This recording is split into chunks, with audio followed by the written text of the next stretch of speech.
Joaquim José da Silva Xavier foi preso em 10 de maio.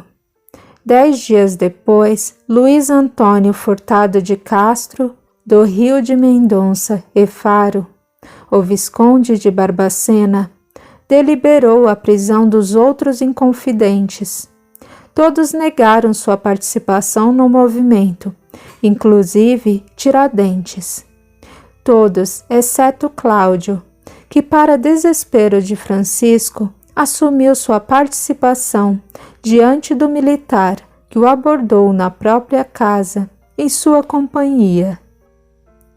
A você eu nem mesmo vou interrogar, amigo Francisco, disse o Visconde. Sei bem que acompanhou nosso leal comandante Silvério dos Reis na denúncia contra essa corja.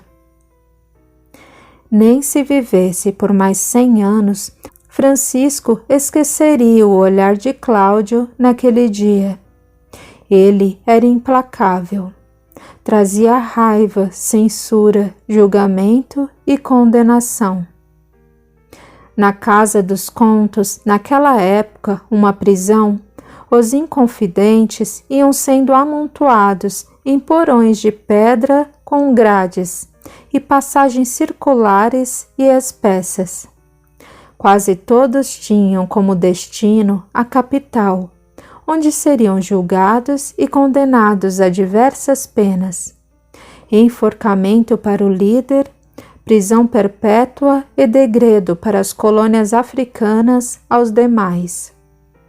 Um prisioneiro, entretanto, não sairia de Vila Rica: Cláudio Manuel da Costa. Naquele dia frio do começo de julho, tiritava entre as pedras geladas de sua desumana cela. Tinha os cabelos e barba raspados, e as rugas se acentuaram nos poucos dias que separavam sua prisão daquele momento em que Francisco adentrou sua cela. Por alguns inescrutáveis minutos, os dois amigos se fitaram no ápice da angústia. Estavam ambos à beira de um colapso físico e emocional. Francisco trazia na mão uma pele animal e uma manta de lã. Emocionado até as lágrimas, ofereceu os agasalhos para o prisioneiro. Nada que venha de você, execrável traidor, pode me servir. Atirou-me aqui e pretende me aquecer com isso? Tocar algo vindo de você é mais torturante que o frio que enregela. Cláudio, não torture ainda mais meu coração despedaçado. Tenho-o por irmão. Por que não renegou a inconfidência? Porque não sou abominável e desprezível como você. Por nenhum dinheiro deste mundo trairia um amigo. Quem dirá vários, como você fez. No começo foi por dinheiro, depois foi por medo. Tentei desistir, mas poderia ser morto por isso. Nem com a morte rondando meu corpo eu trairia um amigo. Você nada vale, Judas Iscariotes. Prefiro morrer de frio a aceitar sua oferta. Prefiro a companhia das aranhas e escorpiões à sua. Eles, pelo menos, picam cara a cara. Maldito, perverso, maligno, traidor. Não me julgue, Cláudio. Você nem sabe o que faria em minha situação. Qualquer coisa mais digna que vender os próprios amigos para Portugal. Julgo-o, sim, e condeno-o também. Perdoe-me. Nunca. Não sabe como sofro. Não tem a menor noção de meu remorso, de minha dor. O que será de mim, amigo? Nunca mais me chame amigo. O que será de você? Faça como o traidor. Morra. Enforque-se e vá para o inferno. Francisco saiu da masmorra chorando copiosamente. Abraçado aos agasalhos dispensados pelo amigo, pensava e repensava no acontecido.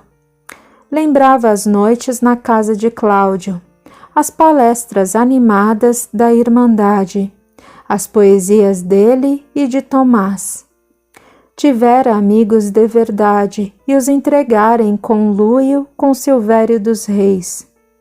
Não queria perdão das dívidas, não queria títulos de fidalgo, queria apenas se curar da dor do remorso. Usando a manta que o amigo rejeitara, enforcou-se na varanda de sua grande e bela casa. O confessor de Cláudio contou a outro religioso que encontrara um inconfidente extremamente deprimido naquele 3 de julho. O diagnóstico viria a reforçar a versão de que ele tirara a própria vida. No dia seguinte, apenas uma maneira de camuflar um assassinato cruel e bárbaro, bem ao gosto da época. Como sabemos, Joaquim José da Silva Xavier, condenado ao enforcamento, teve sua sentença cumprida em 21 de abril de 1792, no Largo da Lampadosa, no Rio de Janeiro. Sua casa foi arrasada e seus descendentes declarados infames. Sophie, chamou Isa, qual é sua opinião a respeito dos argumentos de Silvério dos Reis? Sabemos que todos no Brasil, especialmente em Minas, o têm como um traidor implacável. Eu acredito que todos os fatos têm 2 lados. Estudando história, pude perceber isso muito bem. Joaquim Silvério dos Reis era um homem de confiança do governo, um coronel de cavalaria dos Campos Gerais. Sua obrigação era ser leal a seus superiores, ao poder constituído, fosse ele qual fosse. Ele pensou assim ao agir. Quanto ao perdão de suas dívidas, ele viu uma maneira de ganhar algo mais no cumprimento do dever. Se isso desabona, desabona também 90% dos inconfidentes, que, como ele mesmo disse, pensavam muito mais nas minas de ouro do que em Minas Gerais ou no próprio Brasil. A violência estava presente nos 2 lados. O plano de decapitar os membros do governo não é menos agressivo que o enforcamento do alferes, um dos poucos com verdadeiro amor à causa, já que ele aprendeu a cultivar princípios de liberdade, aclassismo, democracia, igualdade, fraternidade e aperfeiçoamento intelectual, sendo membro de uma associação iniciática e filosófica, a franco-maçonaria.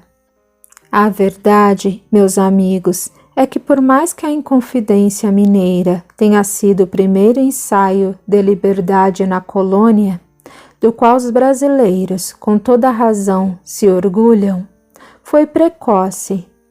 A independência, a abolição e a república foram medidas estudadas e planejadas com minúcias no plano do espírito, com a data certa de acordo com a maturidade do povo brasileiro.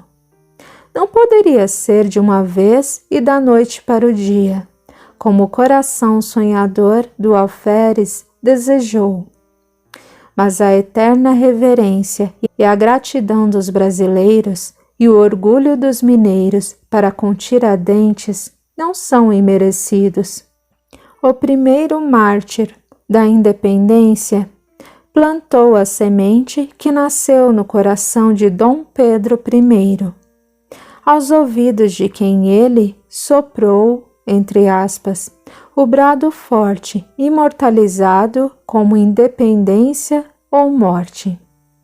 Floriu no coração da princesa Isabel, redentora que ele amparava quando a Lei Áurea foi assinada, e deu frutos no coração de Marechal Deodoro da Fonseca, que também o ouviu com seus ouvidos espirituais e repetiu fielmente o tão sonhado Viva a República. Nunca tinha pensado assim, respondeu Isa. Realmente, Silvério tinha seus deveres. Sempre o julgamos mal. E saber que Tiradentes continuou trabalhando pelo Brasil depois do ocorrido na Lampadosa é consolador.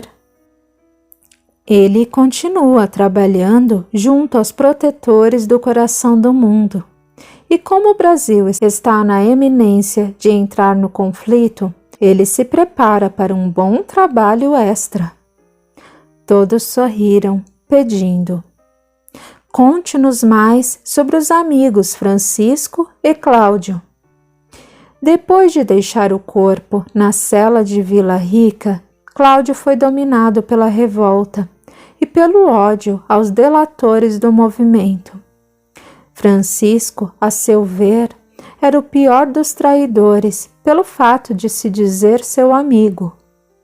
Depois de muito tempo de tratamento, seus benfeitores acharam viável uma visita à Vila Rica. O pupilo exultou. Rever Minas seria revigorante. Amava cada palmo da terra mineira onde nascera, crescera e morrera. O século XIX já ia ao meio, e com lágrimas nos olhos ele descobriu que o Brasil se libertara de Portugal havia alguns anos, embora ainda estivesse sob o regime monárquico. Em uma confeitaria foi levado a ouvir que ele era um suicida e que estava irremediavelmente condenado ao fogo do inferno, onde agora era recruta do demônio. Faziam o sinal da cruz durante a pronúncia desse nome. Falácia! Estou aqui! Gritava Cláudio. Não estou no inferno e não sou um suicida. Eu não me matei. Isso é injustiça. Não sou culpado de suicídio. Com ternura, os benfeitores mostraram a ele que, embora tivesse sido assassinado, era sim culpado de um suicídio. Cláudio foi então levado à casa de Francisco, onde o infeliz ainda se encontrava pendurado pelo pescoço. O diálogo agressivo e irredutível que ele tivera com o amigo décadas antes se desenrolou diante de seus ouvidos, assim como a cena de Francisco matando-se, enquanto sua própria voz parecia um eco infinito na cabeça do pobre réprobo. Faça como o traidor, morra, enforque-se e vá para o inferno. Experimentando extrema angústia, Cláudio chorou copiosamente e se propôs a ajudar Francisco a sair da situação trágica em que se encontrava, ainda justificando-se como bom amigo, que jamais faria o que o outro fez. Os benfeitores ainda o advertiram quanto a não julgar sem saber o que se passa na mente do outro. Vou provar que sou um amigo leal e verdadeiro, respondeu ele. Nunca vou trair um companheiro em nenhuma circunstância. Mais tarde, quando Francisco se encontrava em condições para isso, os dois abraçaram juntos uma encarnação rápida como irmãos, da qual se saíram muito bem, embora não estivessem expostos a situações de estresse. A dita encarnação serviu para reconstruir os laços de afeto, perdidos em Ouro Preto, e fortificá-los para a prova rude que viria na época da guerra. Assim, os primos irmãos chegaram à Terra em 1915, preparados para viverem a Segunda Grande Guerra.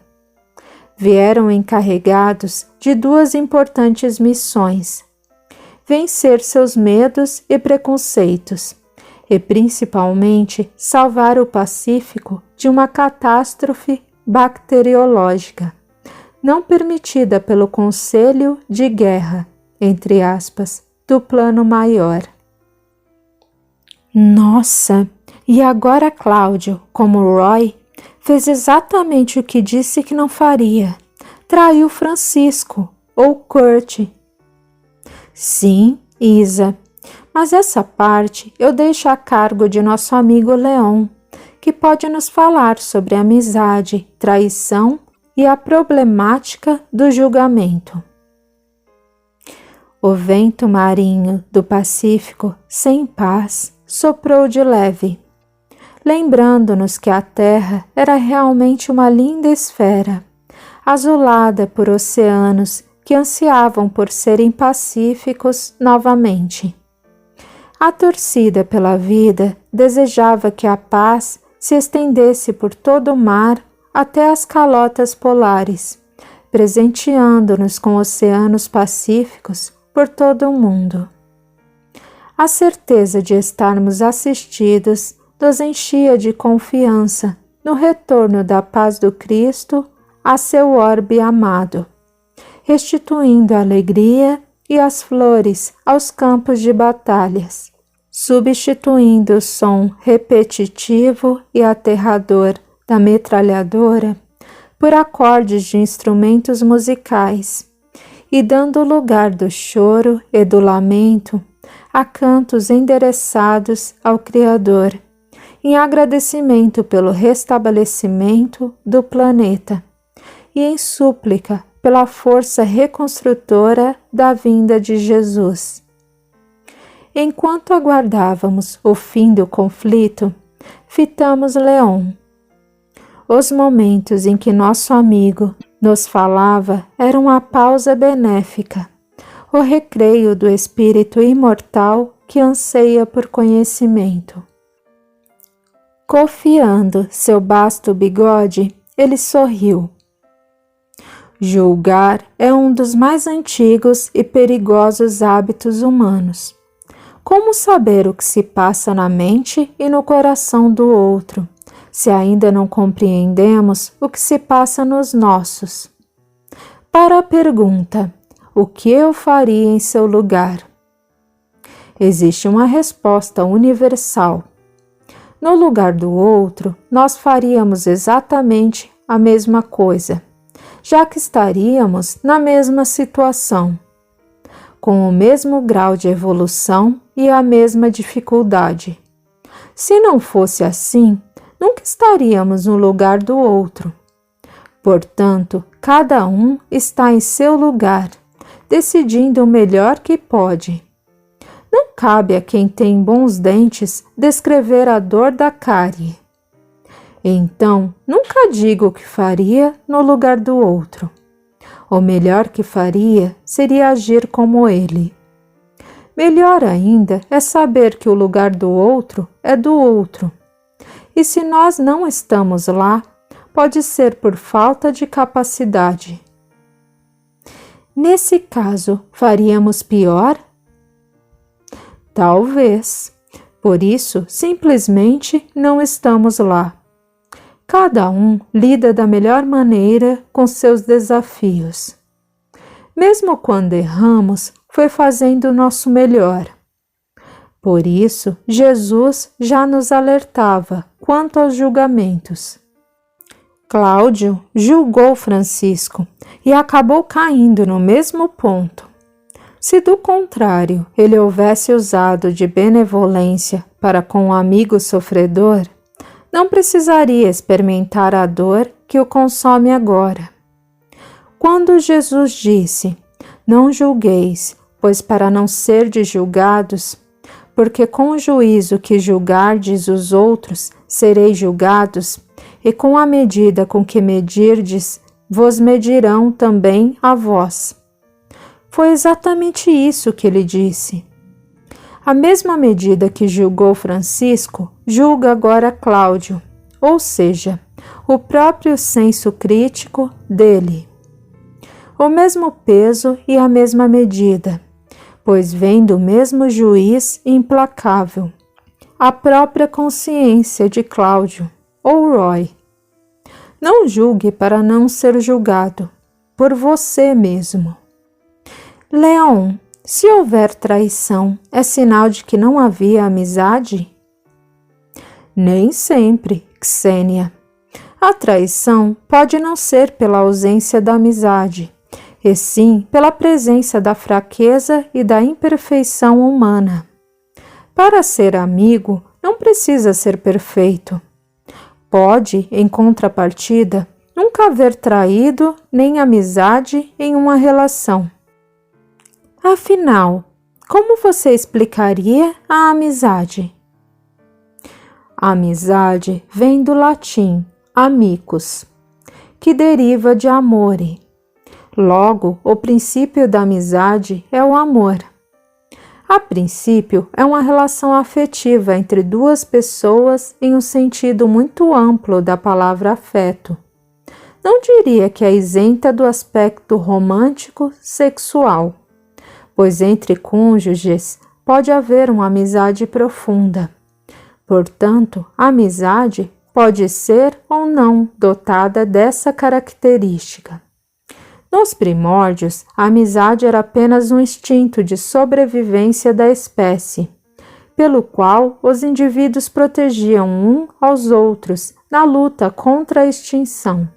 Nos reinos inferiores, ainda vemos isso como um cardume que se junta em forma de esfera à presença do tubarão, na tentativa de proteger aqueles no centro para a perpetuação da raça.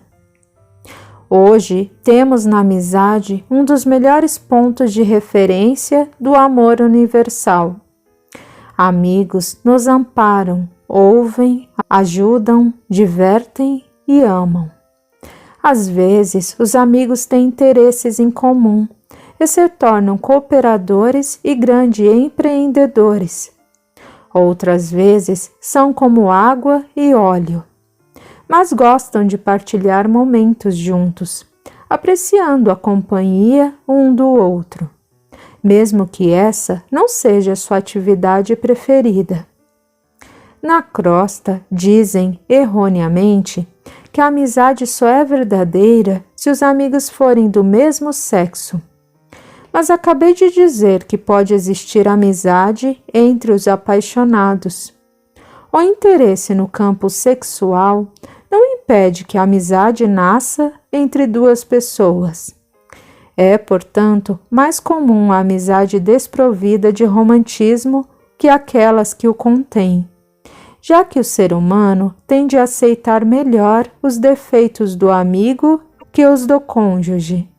Logo, as amizades sem interesse sexual são mais numerosas que as que o têm. A amizade é, portanto, uma das relações interpessoais mais comuns na vida da maioria das pessoas.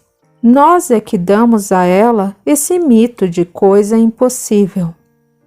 Vejam bem, nós inventamos uma porção de coisas sobre a amizade.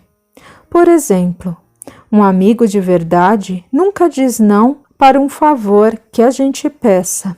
Ele nunca deixa de nos visitar quando estamos doentes. Fazemos aniversário ou sentimos saudade.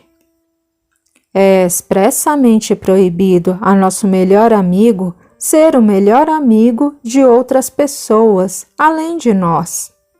O amigo deve nos apoiar em todas as circunstâncias, mesmo se estivermos errados. Deve estar sempre disposto a nos ouvir e não pode se sentir cansado de nossa presença, em hipótese alguma. Não tem o direito sequer de querer estar sozinho. Amigos. O que consideramos amigo é um ser perfeito, mas perfeito em nossa própria concepção. Queremos companhias angelicais em um mundo de provas e expiações. Mas meu amigo é imperfeito como eu. Ele tem o direito de dizer não, de esquecer meu aniversário, ou não saber que adoeci. Isso não faz dele menos amigo. Ele pode ter outros amigos tão queridos quanto eu, e não ser conivente com meus erros. Tem limitações físicas e morais, e pode ter ainda alterações hormonais, se for uma mulher. Ser amigo não é ser perfeito. Para ser amigo, no sentido correto da palavra, basta dar amor. E o amor, conforme o conhecemos, está longe da plenitude daquele que dá a vida por seus amigos. Se não conseguimos ser benevolentes com a fraqueza do amigo, como poderemos cobrar dele o que dogmatizamos como amizade? Quer dizer, então, que Francisco, quando traiu Cláudio, ainda era seu amigo? Sim, ele foi fraco, mas alguém duvida que amava Cláudio a ponto de se entregar em holocausto por não suportar a dor de ver o amigo preso e odiando-o? Ele errou ao delatar o amigo, imaginando que ele negaria seu envolvimento na conspiração, mas estava convencido que faria a mesma coisa. Logo, se no lugar dos outros fazemos a mesma coisa, todos trairíamos.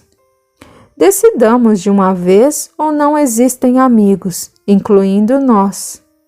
Ou o planeta está cheio de amigos imperfeitos caminhando para a plenitude da palavra amizade. Decidamos de uma vez.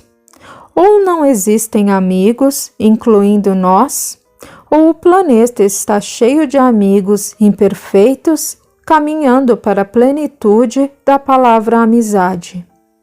Não nos enganemos. Nós não somos para o outro o amigo que sonhamos para nós. Aceitemos os outros com suas imperfeições e dificuldades, e aceitaremos a nós mesmos como amigos. Não nos privemos da palavra amigo, quando na maioria das vezes nossos inimigos somos nós mesmos. Dos 12 discípulos mais próximos a Jesus, só um esteve a seu lado até o fim de sua vida física. 9 se esconderam, um o negou e o outro o entregou ao sinédrio. Mas Jesus sempre os tratou por meus amigos, pois sabia que eles o amavam de maneira inquestionável e conhecia as fraquezas deles, amando-os assim mesmo. O Mestre nos deixou claro que ser amigo não é ser perfeito. É, acima de tudo, amar com amor supremo e desinteressado. Mas não devemos achar que, por isso, podemos estar sempre em falta ou prejudicar as pessoas a quem chamamos de amigos. Ser amigo não é ser perfeito, mas colocar a serviço do outro, a quem amamos, todo o nosso potencial, nem mais nem menos. Mais seria querer o impossível e menos, sim, seria a prova de que não existe amizade. Portanto, cabe a cada um conhecer o potencial de seus amigos, a fim de não sermos juízes implacáveis daqueles a quem amamos e a quem nos amam também. Os olhos de Leão miravam a todos nós de maneira contemplativa e dócil. Desejamos estreitá-lo em um abraço único, e assim fizemos. Ele recebeu 11 abraços ao mesmo tempo. Embebidos do mais puro sentimento de amizade que nosso estágio permitia, declaramos a ele nosso amor e gratidão verdadeiros, bem como a alegria de podermos estar juntos naquela empreitada sublime a serviço do Mestre. O rosto austero de nosso amigo, que segundo Lina lhe dava cara de bravo, entre aspas, ficou molhado por lágrimas de emoção, quando, engasgado pelo pranto, disse apenas: idem. Então a voz de Zaqueu se fez ouvir dentro de nós. Que a paz do Cristo, nosso Mestre e o Pai, nosso elo maior, esteja com vocês, amigos. Venho trazer meus cumprimentos a esta legião do Cordeiro, por mais uma etapa de trabalho redentor em prol da terra. O conflito já está caminhando para o final, graças à intervenção do poder maior do Cristo planetário, sem o qual o que se opera não poderia ser operado, e as consequências seriam ainda mais danosas. Baseado no amor que demonstram em seus jovens corações, na vontade que tem de doar todo o seu potencial, eu, com o poder que o Cristo me delegou, os elevarei de soldados da terra para amigos da terra e de Jesus. Glória a Deus nas alturas e paz na terra aos homens de boa vontade. Zaqueu voltou a seu posto e nós, extremamente felizes, notamos em nossas vestes outra medalha, entre aspas. Esta trazia um esquadro sobreposto por um compasso e a letra G no centro.